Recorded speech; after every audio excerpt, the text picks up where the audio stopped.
வணக்கம். இதுதான் மண்புழு உரம் தொட்டு. இது மண்புழு உரம்னா இந்த மாதிரி தான் இருக்கணும். தேங்காய் ஓலை போட்டு இந்த மாதிரி தான் நேச்சுரலாக பண்ணணும்.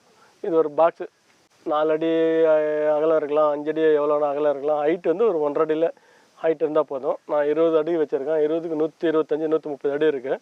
இதில் சாணி கொட்டணும்னா ஒரு 90 நாள் இல்லை 100 நாளுக்கு வந்து அந்த சாணியிலேருந்து நம்ம மண்புழு உரம் விட்டாங்கன்னா 100 நாளுக்கு இல்லை 100 நாளுக்குள்ளே அந்த பூச்சி மண்புழு வந்து அந்த சாணியை சாப்பிட்டு அந்த போட்ட சாணி தான் நமக்கு வந்து மண்புழு உருவாகும்.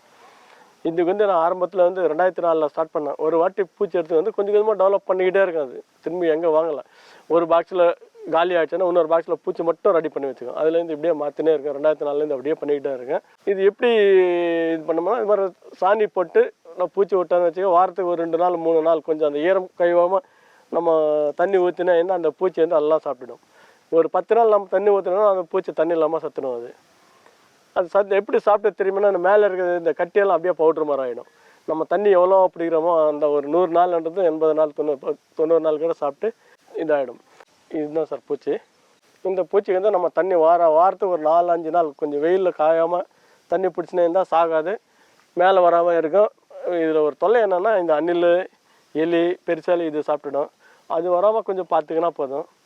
இது வந்து இந்த மெத்தடில் தான் பண்ணணும். நிறையா பேர் வந்து ஓப்பனில் பண்ணுறாங்க, சிமெண்ட் ஷீட்டெல்லாம் போடுறாங்க. அதெல்லாம் ஹீட்டுக்கெல்லாம் தாங்காது. தேங்காய் ஓலை தான் இருக்குது. இது மாமூலாக வந்து வீட்டில் நம்ம சிட்டியில், சென்னை சிட்டியில், வில்லேஜில் யாராவது வீட்டில் பண்ணிக்கணும்னா ஏதாவது ஒரு தொட்டி மரம், இது சிமெண்ட் தொட்டி இருந்தாலும் பரவாயில்ல, பிளாஸ்டிக் பேரில் இருந்தாலும் பரவாயில்ல, எதுனாலும் அது எருவு கொட்டிட்டு எர்த்வொர்ம்ஸ் எங்கேயோ ஒரு இடத்துல கிடைக்கும். நமக்கு இதுவே கிடைக்கலன்னா கூட இந்த மழை காலத்தில் எங்காவது கிடைக்கும் நேச்சுரலாக. அதே நமக்கு யூஸ் ஆகும். அதில் போட்டுட்டு அதிகமாக தண்ணி அந்த பேரில் போடும்போது தண்ணி அதிகமாக அப்ளை பண்ணக்கூடாது.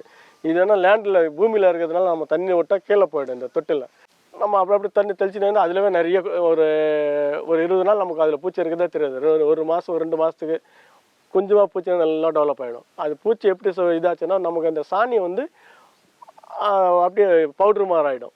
அப்போ தான் நமக்கு மண்புழு உரம் ஆயிடுச்சுன்னு ஒரு தெரியும். அது மண்புழு உரம் ரெடி ஆச்சுன்னா இந்த மாதிரி பவுட்ரு மாதிரி இருக்கும். அது ஓரளவு 1-2 சாப்பிட்லன்னா இந்த மாதிரி கட்டி இருக்கும். இந்த கட்டி நம்ம ரிமூவ் பண்ண வேண்டியது தான். நல்லா சாப்பிட்டுச்சுன்னா இந்த மாதிரி நம்ம கை வச்சு தள்ளினாவே ஃப்ரீயாக போகும். இதுதான் மண்புழு உரம். இதுதான் ஆர்கானிக். நம்ம எங்கேயுமே அலைய தேவையில்லை. நம்ம வீட்டிலவே சொந்தத்துக்கு எவ்வளோ வேணும்னா எது வேணால் பண்ணிக்கலாம். ஆர்கானிக்காக போனோம்னா வெர்மி கம்போஸ்ட்டை யூஸ் பண்ணுங்கள். ஃபெர்டிலைசர்ஸ்க்கெல்லாம் எதுவுமே யூஸ் பண்ணாதீங்க.